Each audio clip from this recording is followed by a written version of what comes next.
After 6 days, Jesus took Peter, James, and John with him and led them up a high mountain where they were all alone.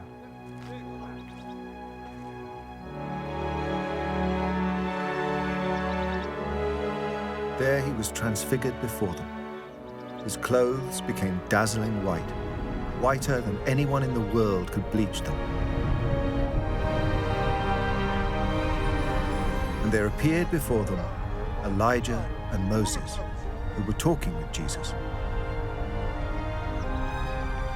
Peter said to Jesus, "Rabbi, it is good for us to be here.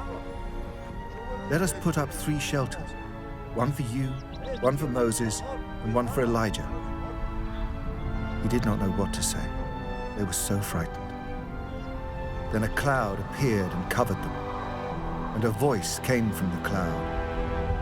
"This is my son, whom I love. Listen to him." Suddenly, when they looked around, they no longer saw anyone with them except Jesus. As they were coming down the mountain, Jesus gave them orders not to tell anyone what they had seen until the Son of Man had risen from the dead.